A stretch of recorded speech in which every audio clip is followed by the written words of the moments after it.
آئیے سب سے پہلے آقا نامدار فخر آدم و بنی آدم رحمت دو عالم نور مجسم صلی اللہ تعالیٰ علیہ وسلم کی بارگاہ بے کس پناہ میں ہدیہ درود شریف کا نذرانہ پیش کریں. پڑھیں بآواز بلند اللہم صلی علی سیدنا و مولانا محمد وبارک وسلم صلی اللہ علیہ وسلم وسلام علیک یا رسول اللہ صلی اللہ تعالیٰ علیہ وسلم.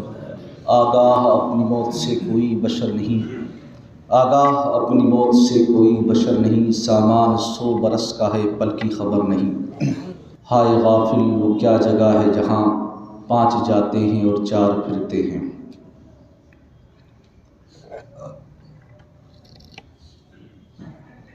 آج کی جمعۃ مبارک جس میں ہم سب حاضر ہیں، رب کی بارگاہ میں دعا ہے کہ اللہ تبارک و تعالی ہم سب کے گناہ صغیرہ اور کبیرہ کو معاف فرمائے اور پروردگار عالم ہم سب کو خوب حسن عمل کرنے کی توفیق بخشے. آج کی تقریر کا عنوان رہے گا موت. وہ اس وجہ سے بھی کہ اس وقت ہندوستان میں، بلکہ اگر دیکھا جائے تو دنیا میں، اچانک موت کے معاملات میں بہت تیزی آئی ہے. پہلے تو یہ ہوا کرتا تھا کہ کوئی حادثہ ہو گیا، کسی کا ایکسیڈنٹ میں انتقال ہو گیا تو ہم کہتے تھے اچانک موت ہو گئی کسی کی. لیکن موت کا وقت متعین ہے اور یہ ہم سب کا عقیدہ ہے. قرآن کریم کی آیت موجود ہے کہ موت کا وقت تعین ہے، نہ وہ تھوڑی سی ادھر ہو سکتی ہے نہ ادھر ہو سکتی ہے.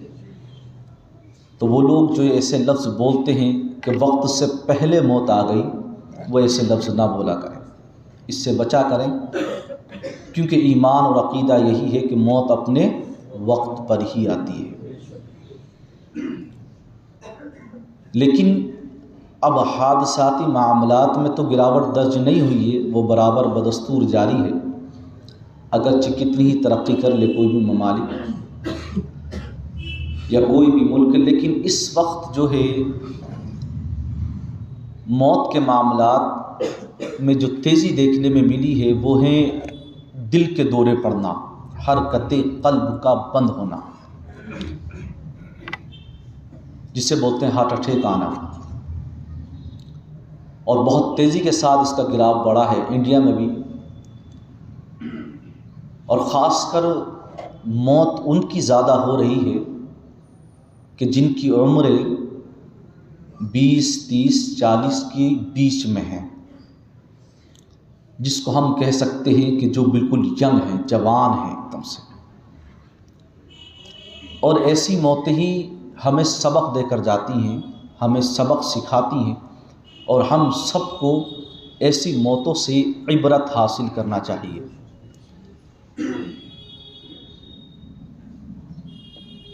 اس ہفتے میں تقریباً 2 موتیں ایسی ہوئیں جس نے ہمیں بھی تھوڑا جھٹکا دیا کہ واقعی موت ہم سے کتنی قریب ہے.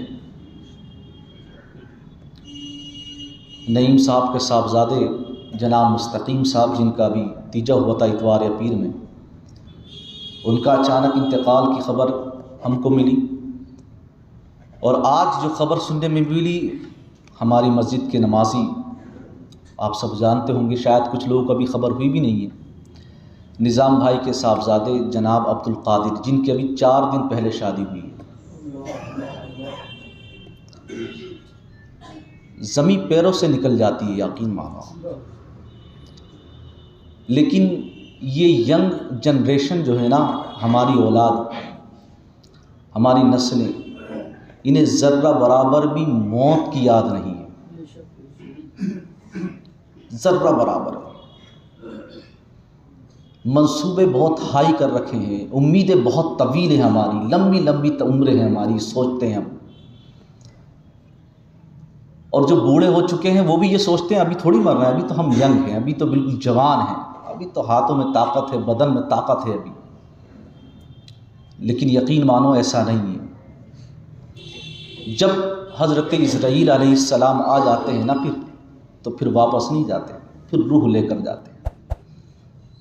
ایسے بہت سارے واقعات بھرے پڑے ہیں کتابوں میں کہ جو کہتے تھے کہ اسرائیل علیہ السلام آ جائیں گے تو یہ کر لیں گے وہ کر لیں گے، جب وہ سامنے جاتے ہیں تو بادشاہ لوگ جو ہوتے نا وہ دولتیں پیش کر دیتے تھے کہ یہ ملک لے لو وہ لے لو، تھوڑی سی مہلت دے دو، مگر حکم ربی جب آ جاتا ہے تو پھر اسرائیل علیہ السلام اسے مہلت نہیں دیتے۔ تو معلوم ہوا کہ موت کو تو نہ دولت روک سکتی ہے، نہ آپ کی جوانی روک سکتی ہے، نہ آپ کا بچپن روک سکتا ہے۔ موت تو برحق ہے، یہ آ کر رہے گی۔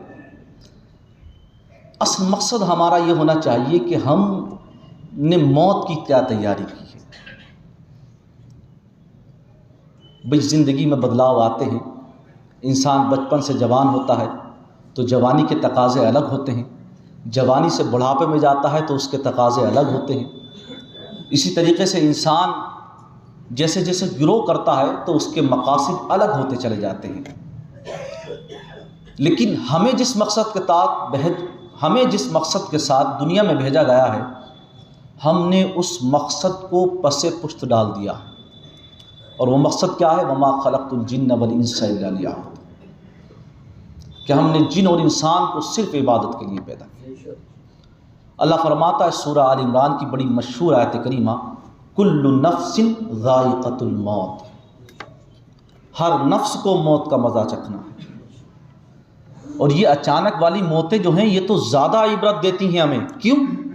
کیونکہ ہو سکتا ہے کہ ہم وقت سے پہلے توبہ کر لیتے، ہم یہی سوچ کے تو گناہ کرتے ہیں، ارے توبہ کر لیں گے، ابھی بہت وقت ہے، کل سے نماز شروع کروں گا، میں کل سے جو ہے میں بالکل اسلام کے مطابق زندگی گزاروں گا۔ اور بڑے بھی یہ سوچتے ہیں بچے ہیں مستی کرنے دو، ابھی تھوڑی مر جائیں گے۔ ہم نے ایسے ایسے داداؤں کو بھی دیکھا ہے جنہوں نے اپنے پوتے کی لاشیں اٹھائی، جنہوں نے اپنے پڑ پوتوں کی لاشیں اٹھائیں۔ یہ نہ سوچے کہ پہلے دادا کا ہی انتقال ہوگا، پہلے پوتے کا بھی نمبر آ سکتا ہے۔ یہ نہ سوچے کوئی باپ کے پہلے باپ کا ہی انتقال ہوگا تب اولاد کا انتقال ہوگا۔ ہم نے ایسے ماں باپ بھی دیکھے جنہوں نے اولاد کو کاندھا دیا ہے، اولاد کی نماز جنازہ پڑھی ہے، اپنے سینے پہ پتھر رکھے ہیں، کلیجے پہ پتھر رکھا ہے۔ اللہ فرماتا کل نفس ذائقۃ الموت، ہر نفس کو موت کا مزہ چکھنا ہے، کوئی نہیں بچے گا۔ یہاں تک کہ انبیاء اکرام بھی اس حکم کے مطابق ان کو بھی موت آنی ہے۔ اعلیٰ حضرت فرماتے انبیاء کو بھی اجل آنی ہے، لیکن ایسی کہ فقط آنی ہے، پھر اسی آن کے بعد ان کی حیات مثل سابق وہی جسمانی ہے۔ پھر فرمایا اللہ تبارک و تعالی نے کل نفس ذائقۃ الموت، ہر جان کو موت کا مزہ چکھنا ہے، وَإِنَّمَا تُوَفَّوْنَ أُجُورَكُمْ يَوْمَ الْقِيَامَةِ، اور جس نے اچھے عمل کیے ہیں، جس نے زندگی اچھی گزاری، اللہ رسول کی اطاعت میں زندگی گزاری، نبی کریم کی اتباع میں زندگی گزاری، بزرگان دین کے نقش قدم پر چلا، جس نے سماج کے اندر ہمدردی اور اخوت کو بڑھاوا دیا، جس نے اولاد اور والدین، ماں باپ، آس پڑوس والوں کے حقوق ادا کیے، جس نے کسی پر ظلم نہیں کیا، کسی کے حق کو نہیں مارا، جس نے پوری شریعت کے سانچے میں اپنی زندگی کو ڈھال کر رکھا۔ اللہ فرماتا وَإِنَّمَا تُوَفَّوْنَ أُجُورَكُمْ يَوْمَ الْقِيَامَةِ، ہم کل قیامت کے دن اس کو پورا پورا اجر عطا فرمائیں گے۔ فَمَنْ زُحْزِحَ عَنِ النَّارِ وَأُدْخِلَ الْجَنَّةَ فَقَدْ فَازَ، اللہ نے فرمایا اور جو آگ سے محفوظ رہ گیا، جو آگ سے بچ گیا، جو جہنم سے بچ گیا، وَأُدْخِلَ الْجَنَّةَ فَقَدْ فَازَ، اور جنت میں داخل کیا گیا، فَقَدْ فَازَ، اور یہی کامیاب ہے۔ یہ قرآن کی آیت کا ترجمہ بتا رہا ہوں، یہی کامیاب ہے جو جہنم سے بچ گئے، جنت میں داخل ہو گئے۔ اللہ تبارک و تعالی نے کامیاب انہی کو کہا ہے جو جہنم سے بچ گئے۔ اپنے اعمال پر نظر ڈالو اور غور و فکر کرو کہ کیا ہمارے اعمال ہمیں جنت تک لے کر جائیں گے؟ ارے مفتی اعظم ہند جیسا آدمی، اللہ اکبر، جن کے تقوی کی مثالیں دی جاتی ہیں، متقی بن کر دکھائے اس زمانے میں کوئی ایک، میرے مفتی اعظم ہند کا تقوی چھوڑ کر، یہ شعر کہا گیا جن کی شان میں۔ آپ سوچو کتنے اللہ سے ڈرنے والے ہوں گے لیکن جب وہ رب کے حضور کچھ عرض کرتے ہیں اور نبی کی نعت لکھتے ہیں تو فرماتے ہیں بخت خفتہ نے مجھے سونے نہ دیا. پھر آگے جا کے لکھتے ہیں میرے اعمال کا بدلہ تو جہنم ہی تھا. میرے اعمال کا بدلہ تو مفتی اعظم جیسا آدمی اپنے آپ کو جب رب کے حضور کہہ رہا ہے تو اس انداز میں کہہ رہا ہے اللہ ہمارے اعمال اس لائق نہیں ہیں کہ ہمیں جنت مل جائے. میرے اعمال کا بدلہ تو جہنم ہی تھا. پھر فرماتے ایک دم سے ایک امید دکھاتے ہیں. پھر فرماتے میں تو جاتا مگر مجھے سرکار نے جانے نہ دیا. ارے وہ رسول کریم صلی اللہ تعالی علیہ وسلم جو صرف اور صرف اپنی امت کے بارے میں سوچتے تھے، جن کا اٹھنا بیٹھنا چلنا پھرنا ہر وقت امت کی فکر میں رہتا تھا، اور بار بار یہ سوچتے تھے اے اللہ میری اس امت کا کیا حال ہوگا. جبریل تشریف لاتے تھے اور کہتے تھے اے رسول کریم صلی اللہ تعالی علیہ وسلم آپ فکر نہ کریں، اللہ رحمان ہے، اس کی رحمت کو جوش آتا ہے تو وہ سب کو بخش دیتا ہے، اور آپ شفیع ہیں، آپ شفاعت کراتے رہنا. اللہ کی رحمت دیکھنا کہ اللہ تبارک و تعالی جس کے حق میں آپ شفاعت کرائیں گے اس کے حق میں آپ کی شفاعت قبول کرتا رہے گا. کتنا پیار ہے نبی کو اپنی امت سے، اور ایک یہ امت ہے. آپ یقین مانو ایک جگہ نہیں دو جگہ نہیں، آپ حدیثیں پڑھو قرآن پڑھو، آپ کو جگہ جگہ یہ ملے گا کہ آقا صلی اللہ تعالی علیہ وسلم کو اگر فکر تھی تو سب سے زیادہ اپنی امت کی فکر تھی. اس لیے آپ نے فرمایا کہ میری امت کے جو گناہگار ہیں،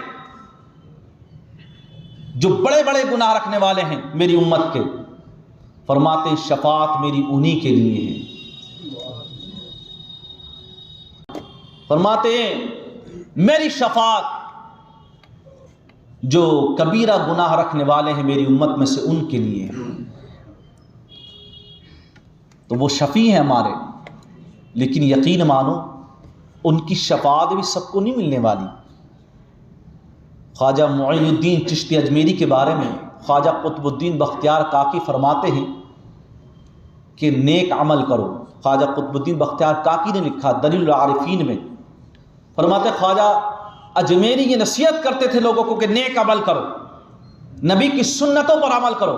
پھر فرماتے تھے اور روتے تھے یہ کہہ کر کہ اگر کل نبی کریم نے چہرہ پھیر لیا تو پھر ہم کس کے دامن رحمت میں جائیں. اور آپ رونے لگتے تھے. یہ خواجہ اجمیری کا خود کا قول ہے. فرماتے تھے کہ رسول کریم کے سامنے کیا چہرہ لے کر جاؤ گے ان گناہوں کے ساتھ.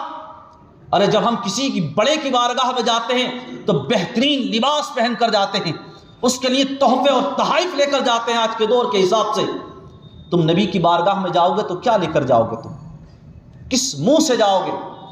وہاں تو وہ دل کے حال سے بھی واقف ہیں، وہ تمہاری ہر ایکٹیویٹیز پر نظر رکھے ہوئے ہیں.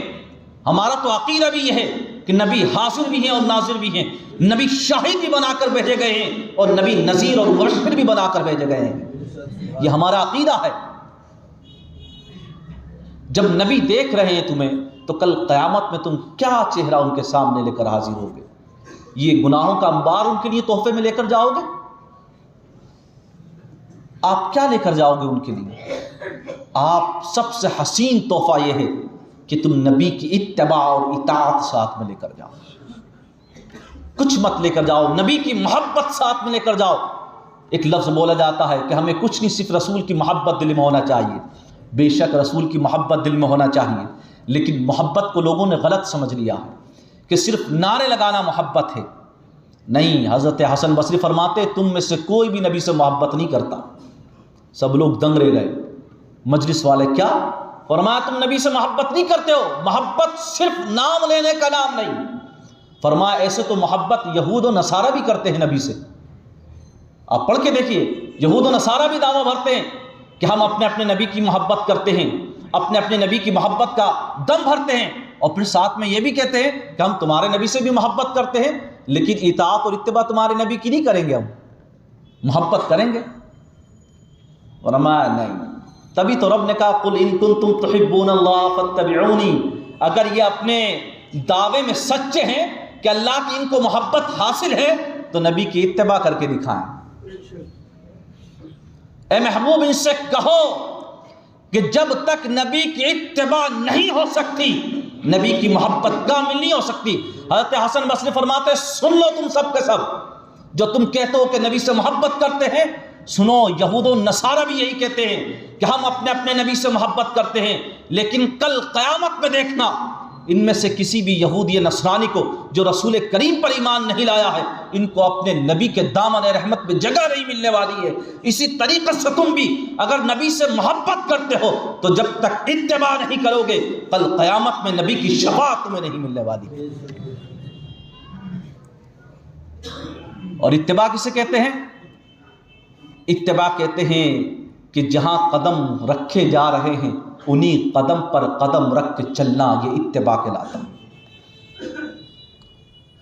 اور اطاعت جو حکم دیا گیا اس کو بجا لانے کا نام اطاعت کہلاتا ہے۔ رسول کریم صلی اللہ تعالی علیہ وسلم کے فرامین یعنی احادیث کریمہ جو ہم پر موجود، جو ہمارے پاس موجود ہیں، وہ نبی کے اقوال ہیں، ہم پر نبی کے افعال کا ذکر ہے ان میں، لیکن نبی کے افعال کو دیکھنا ہو، نبی کی اتباع کس طرح کی جائے تو خواجہ اجمیری کی زندگی کو دیکھو۔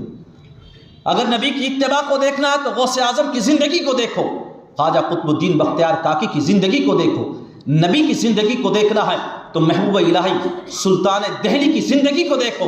اگر نبی کی زندگی کو دیکھنا ہے تو حضور اعلیٰ حضرت فاضل بریلوی کی زندگی کو دیکھو، حضور مفتی اعظم ہند کی زندگی کو دیکھو، تب تمہیں سمجھ میں آئے گا زندگی کیا ہوتی ہے اور محبت کیا ہوتی ہے، اطاعت کیا ہوتی ہے اور اتباع کیا ہوتی ہے۔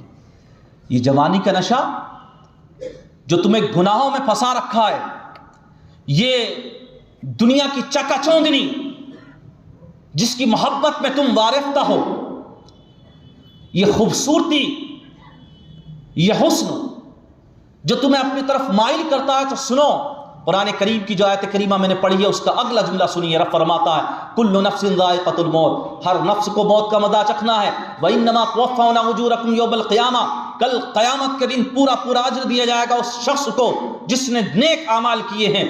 فَمَنْ زُحْزِحَ عَنِ النَّارِ، اور جو دوزخ سے بچا دیا گیا، وَأُدْخِلَ الْجَنَّةَ فَقَدْ فَازَ، اور جنت میں داخل کیا گیا، تحقیق اس کے لیے کامیابی ہے۔ پھر فرمایا وَمَا الْحَيَاةُ الدُّنْيَا إِلَّا مَتَاعُ الْغُرُورِ، اور یہ جو دنیاوی زندگی ہے نا، یہ جو دنیا کے اندر زیبائش اور آرائش ہے اور یہ جو دنیا کا حسن ہے، یہ سب دھوکہ ہے، دھوکہ۔ اللہ فرماتا ہے یہ سب دھوکہ ہے۔ اس کی صفاتی کا عالم صرف اتنا سا ہے کہ جیسے پانی میں ایک بلبلہ اٹھتا ہے پھر ختم ہو جاتا ہے، بس دنیا کی حقیقت اتنی سی ہے۔ حقیقت کیا ہے؟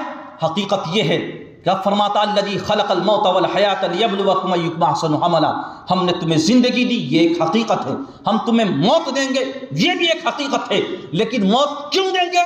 ہم جانچیں گے لیبلوکم ایکم احسن عملا، تم میں سب سے بہترین کس کا عمل ہے، اس لیے ہم تمہیں موت کا مزہ چکھائیں گے تاکہ کل میزان اعمال پر تولے جائیں کہ کس کے اعمال زیادہ ہیں اور کس کے گناہ زیادہ ہیں، کس کی نیکیاں زیادہ ہیں۔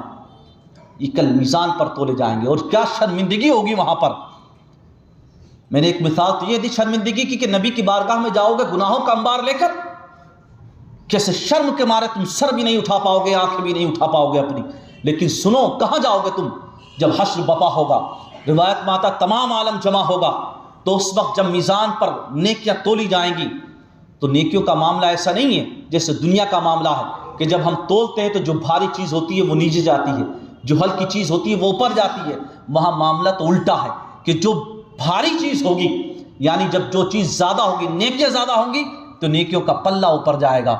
وہ تمام عالم جو جمع ہوگا، جس میں انبیاء بھی ہوں گے، جس میں اولیاء بھی ہوں گے، جس میں علماء بھی ہوں گے، جس میں تمہارے پڑوسی بھی ہوں گے، جس میں تمہاری اولاد بھی ہوگی، تمہارے چاہنے والے سب لوگ ہوں گے۔ اللہ تبارک و تعالیٰ دکھائے گا کہ دیکھو اس کی نیکیاں اتنی ہیں، لیکن سنو اگر گناہ زیادہ ہوں گے تو وہیں پر گناہوں کا پلہ اوپر جائے گا اور تمام عالم دیکھے گا کہ کتنے بڑے دھوکے میں تھے، اسے تو ہم اپنا امام سمجھتے تھے، اسے تو ہم اپنا پیر سمجھتے تھے، اسے تو ہم وقت کا ولی سمجھتے تھے، اسے تو بڑا نیک سمجھتے تھے۔ آج پتہ چلا اس کی اصلیت کیا ہے، یہ صرف دھوکہ تھا، دھوکہ۔ یہ دنیا کا ایک جال تھا ایک فریب تھا کہ جس جال میں ہم پھنس چکے تھے آج ہمارے گناہ بھی ایسے ہی دکھائے جانے والے ہیں، تب تم کیا کرو گے؟ پھر کس کے پاس جاؤ گے تم؟ اس لیے تمہیں دنیا کے اندر رہتے ہوئے اصلی پیروں کی بھی پہچان کرنی ہے، اصلی عالموں کی بھی پہچان کرنی ہے۔ یہ تمہاری ڈیوٹی، جب بازار میں نکلتے ہو تو گھی نقلی ہے یا اصلی، اس کی پہچان کر لیتے ہو۔ اپنی عقل کی کسوٹی کا استعمال کیا کرو، اپنے ذہانت کا استعمال کیا کرو، پھر سوچا کرو کہ حقانیت کیا ہے، صداقت کیا ہے، تب تمہیں سمجھ میں آئے گا کہ برہان کیا ہے اور دلیل کیا ہے اور حجت کیا ہے۔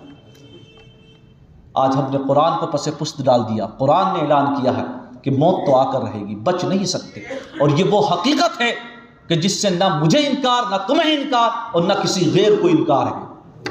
یہ وہ حقیقت ہے۔ تو ہمیں تو موت کی تیاری کر کے چلنا چاہیے۔ اب موت کی تیاری کیسے کریں گے؟